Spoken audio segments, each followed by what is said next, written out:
Сәлеметсіздер ме, құрметті студенттер? Есімім Назерка Айдынғалиқызы, авиация колледжінің қазақ тілі мен әдебиеті пәнінің мұғалімімін.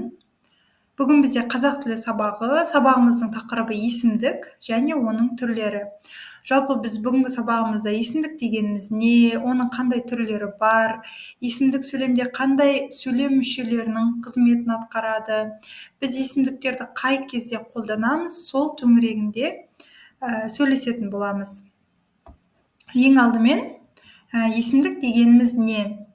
Есімдік ол бізде есім сөздердің, яғни зат есім, сын есім, сан есім сияқты сөздердің орнына қолданылып, соларды нұсқап, меңзеп, сілтеп көрсететін сөз табы. Есімдіктерді кейде орынбасар сөз табы деп атаймыз. Неге орынбасар сөз табы? Өйткені жаңа жоғарыда айтып кеттім, зат есім, сын есім және сан есім сияқты сөз таптарының орнына қолданылады. Осы есімдіктер мағынасына қарай 7 түрге, яғни 7 топқа бөлінеді екен.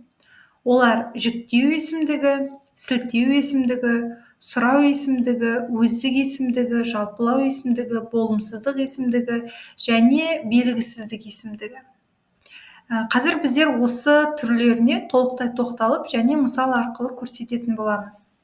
Ең алдымен жаңа айттым, орынбасар сөз табы аталған сөз таптарының орнына қолданылады деп. Мысалы, Айнұр математика пәнін жақсы көреді деген сөйлемдегі Айнұр деген зат есімді біздер қалай алмастыра аламыз? Мысалы, ол математика пәнін жақсы көреді дейтін болсақ, Айнұр деген зат есімнің орнын ол деген жіктеу есімдігі алмастырады. Міне, мына бетке өтейік. Бізде жіктеу есімдігі, жіктеу есімдігі бізде заттық ұғыммен байланыста қолданылады. Жіктеу есімдігіне біздер жақтық мағынаны білдіретін мен, сен, сіз, біздер, сіздер, олар деген сияқты сөздерді жатқыза аламыз. Келесі бізде сілтеу есімдігі. Сілтеу есімдігі атау айтып тұр, яғни белгілі бір нәрсені сілтеп, нұсқап, меңзеп көрсететін мағына. Мысалы, бұл, ол, сол, осы, осынау, сонау, анау, мынау, тонау деген сияқты. Мысалы, анау аспан, мынау бақ дейтін өлең жолдары бар. Сол жердегі анау және мынау бізде сілтеп, нұсқап көрсетіп тұр, яғни сілтеу есімдігі. Келесі түрі бізде сұрау есімдігі. Жалпы қазақ тіліндегі жауап алу мақсатымен қойылған сұрау мәнді сөздердің бәрі сұрау есімдігіне жатады. Олар кім, қашан, қайда, кіммен, кімнен деген сияқты. Мысалы, Асан Қайғы кім дейтін болсақ, бұл жерде кім бізде сұрау есімдігі. Одан кейін келесі 5-ші түрі бізде жалпылау есімдігі. Жалпылау есімдігі бұл жерде де жаңағы мағынасына мән береміз, жалпылау, жинақтап, жалпылап айту мағынасы. Мысалы, бәрі, барлық, барша, бүтін, күллі, түгел. Бүгінгі жиынға халық түгел жиналды дейтін болсақ, бұл жердегі жалпылау мағынасында қолданылып тұрған сөз, бұл түгел деген сөз. Келесі есімдіктің түрі, ол бізде өздік есімдігі. Өздік есімдігіне әр тұлғада түрленіп қолданылатын өз деген түбір жатады. Яғни өз түбірінің түрленуі ғой. Мысалы, өзім, өзің, өзінікі деген сияқты, өзінен деген сияқты. Мен өзім балықты онша ұнатпаймын дейтін болсақ, мысалы, бұл жердегі өзім, өздік есімдігі. Бізде келесі есімдіктің түрі, ол болымсыздық есімдігі. Бұл жерде де біз атауына қараймыз, болымсыздық, яғни болымсыз мағына, болмайды деген мағына. Біз болмайды деген сөзбен қай сөзді көбінесе қолданамыз? Олар бізде ешқашан, ештеңе, ешкім, ешбір, ешқайда деген сияқты, Мысалы, мен ешқашан мынандай нәрсені жасап көрмедім дегендегі ешқашан. Яғни түбірі, еш түбірінен басталатын қазақ тіліндегі сөздер болымсыздық есімдігін құрайды екен. Келесі студенттер, есімдіктің соңғы түрі, ол бізде белгісіздік есімдігі. Яғни затты, сандық белгіні, сан мөлшерді тұспалдап көрсетеді. мысалы бір, біреу, кейбіреу, әрбір, әлдекім дейтін болсақ, мысал келтірейікші, үйге біреулер келді дейміз. Үйге біреу келді, иә, бірақ кім екені белгісіз. Түсінікті ғой. Мысалы, үйге Абай мен Мұхтар келді дейтін болсақ, бізде кім екені белгілі. Кім келді? Абай мен Мұхтар келді. Ол бізде зат есім, иә. Ал оны үйге біреу келді, үйге біреулер келді, немесе әлдекім есік қағып тұр дейтін болсақ, бұл жердегі әлдекім, біреу, олар бізде белгісіздік есімдігін құрайды екен. Қысқаша осы. Енді ары қарай келесі бетке өтейік. Есімдікті тауып көрейік дейді. Бұл жерде шағын тапсырма берілген, иә.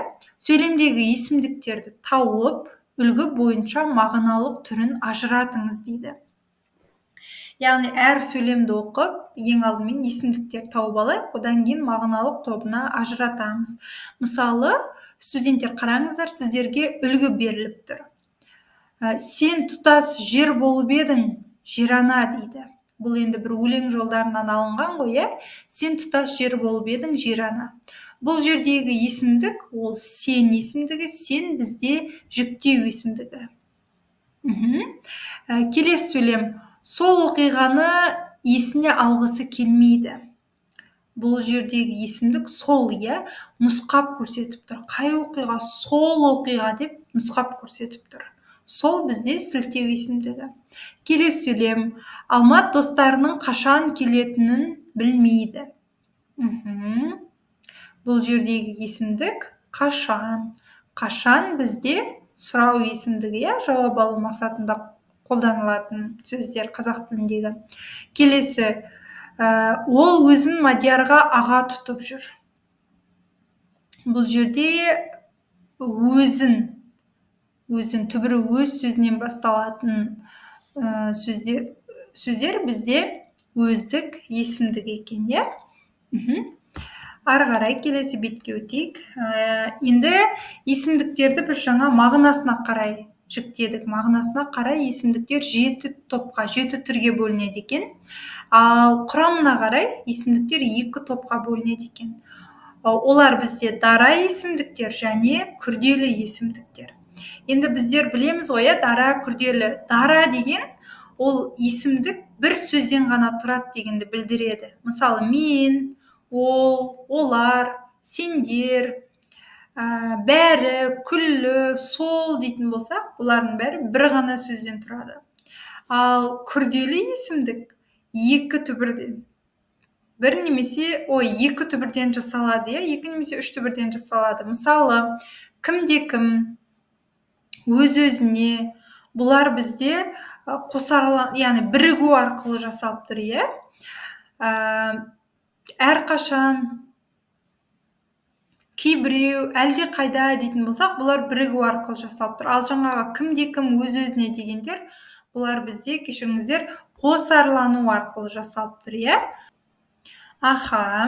Жақсы, енді келесі бетке өтейік. Біздер есімдіктің түрлерімен, мағыналық түрімен және құрамына қарай түрлерімен таныстық. Енді есімдіктің сөйлемдегі қызметі.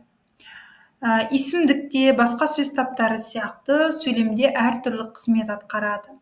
Соның бірі,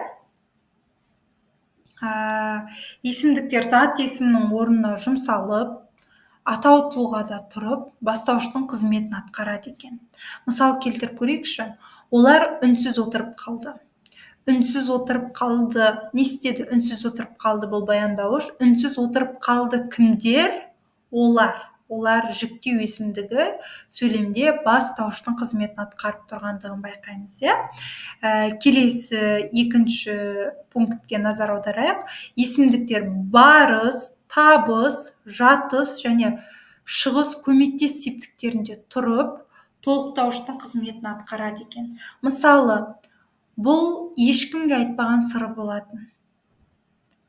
Кімге айтпаған сыры? Бар септігінің сұрағына жауап беріп тұр, иә. Ешкімге айтпаған сыры. Яғни, ешкім деген болымсыздық есімдігі бар септігінің сұрағына жауап беріп, толықтаушының қызметін атқарып тұр сөйлемде. Немесе, мынаны апаңа берерсің деген сөйлем, иә. Апаңа берерсің. Нені берерсің? Мынаны берерсің. Яғни бұл жерде сілтеу есімдігі табыс септігінің сұрағына жауап беріп, сөйлемде толықтауыштың қызметін атқарып тұрғандығын байқаймыз.